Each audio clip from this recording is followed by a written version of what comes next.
Alright guys, what's going on? As you can see, I'm currently driving the 2014 Buick Verano, which is owned by my grandmother. Gotta make a stop here. I gotta do some food shopping. I figured I'd make a video on the way to the grocery store. But I figured we could talk about, I don't know, just new cars in general. I figured since I'm driving one, we'll talk about it. And the problems that I see with new cars. I mean, there's a few issues I can name right off the bat. One being cost. That's not just cost of buying the car. That's also cost of, you know, maintenance and repairs. I guess we'll start off by cost of, like, purchasing the car. We'll start off by that because the other two aren't going to happen if you've just purchased the car. You know, come on, the guy's in that lane, just go. The guy, you know, if, you know, let's say you, like this car, for example, this car has pretty much every bell and whistle in it. It's pretty loaded for the most part. This car is like 30 something. I don't know the exact price. I think it's like 32, something around that range. Maybe more, maybe like 34. Which I guess isn't that bad. I mean, it's still a pretty decent price. I don't know how the wind noise is. I'll put all the windows up. So, I mean, I guess they're not crazy expensive purchasing. I mean, some new cars are crazy. I mean, look at diesels, for example. Like, is this a diesel right here? This truck I'm passing? Probably can't see it, but, you know, say you get a new 6.7 Power Stroke, like the Platinum package. I mean, that's like $80,000. You know, that's nuts. I mean, then you got the German cars. German cars are $70,000, $60,000. You know what I mean?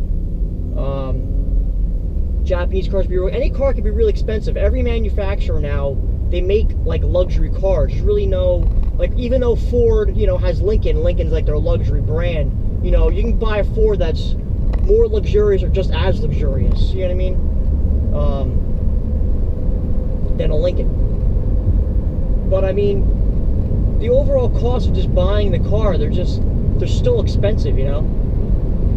And that's also makes a lot of people want to lease cars and you know, lease them, get rid of them every couple years, which that leads to other problems too. But let's just say you buy a car, okay? You spend $30,000 on it. Okay, you buy a car. It's got, you know, I can't speak today. It's got a 5-year warranty and like a 70,000 mile powertrain warranty. Okay, generally those items aren't going to fail within that time of ownership.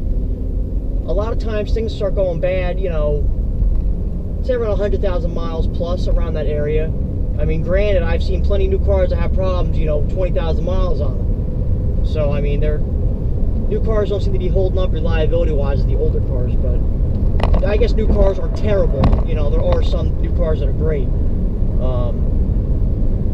But with everything that these cars have packed into it, you know, if something goes wrong out of warranty, forget about it. Like, you know how much money you're going to put out if anything fails in these cars, and you can't work on them yourself. A lot of it you got to bring to a dealership. I don't think even a lot of mom and pop shops can really work on these cars.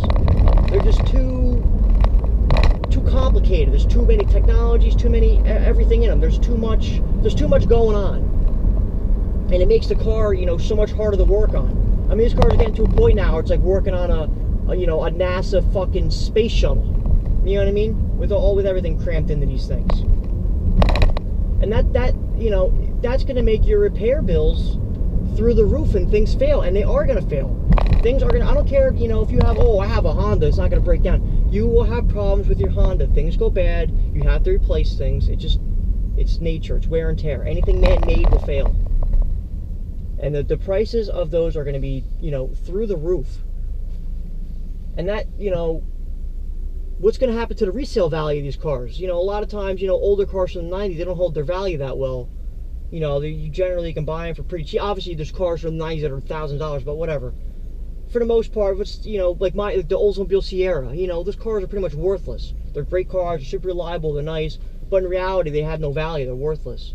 You know, but the great thing about those is they're just cheap. They're easy to get parts for, they're cheap to get parts for, they run great, you know what I mean? As these cars, they're a lot more expensive. New cars hold their value better. I guess time will tell what new cars' values are going to be. But, oh, I missed the light. But, you know, when these cars are 10 years old, you know, they got 150,000 miles on them and stuff. You know, what's the value going to be on them? You know, are you going to want to pay $10,000 for a car, or $7,000 for a car, you know, that has 150,000 miles, is out of warranty, and if anything goes wrong with it, you have to pay like $4 grand to get it fixed, or like $3 grand to get it fixed. I mean, this is no joke. If something goes wrong, you're talking $1,000 to repair these cars. I mean, let's say, for example, if this has push button start. Let's say if this fails. I don't even know the repair bill on this. I'm pretty sure, did I see a video on it? I'm trying to think. I don't remember. But I think this was upwards of like $1,500 to get that fixed. That's just to start your car. So if that fails, you can't even drive your car. You have to spend $1,500 to even get it started again. You know what I mean? Like, the prices on these new cars are just absolutely nuts. And I think it's really going to affect the future of cars, really, because honestly, people aren't going to want to own cars. It's going to turn into, you know, everyone just leasing cars. They drive them for 3-4 years, they get rid of them. You know, maybe some guy buys a used car, it starts having problems or whatever. You know, we say he bought it with 100,000, he puts 50,000 miles on it, he bought it used, it breaks down, whatever, it goes to the junkyard. You know, these cars, they're not making them to last anymore. They're making them as you know, disposable. These are now disposable items. These aren't like a thing of luxury anymore, or pride in ownership. You know, those days are all gone. This car, you know, new cars are all just about, you know, just, I don't know, just buying them, using them, getting from point A to point B, and getting rid of them. Now, granted, you have your cars that people care about, like Mustangs, stuff like that. People will keep those running. You know, there are cars that people are going to want to keep, but I don't know, for the most part, new cars are just disposable, and the reason for that being is just the prices of them. They're just too damn much to keep running, and, you know, this car, she doesn't put any money into it whatsoever, besides payments, obviously, for that, but actual maintenance-wise, everything's for free. I don't know how long this car's covered for, but that is a good thing about, you know, owning a brand new car. But once this car's out of warranty, or anything like that, you know, she plans on keeping the car, but I don't know, things are going wrong with it. I don't know how she's going to afford it. And quite honestly, this car will probably end up getting junked or whatever, getting sold to someone else to take care of it, and then they'll end up junking it because they can't afford to keep it running. I don't know. If I make a little video here, well, I had a little bit of time before I went to the food store. So, I'll see you guys later.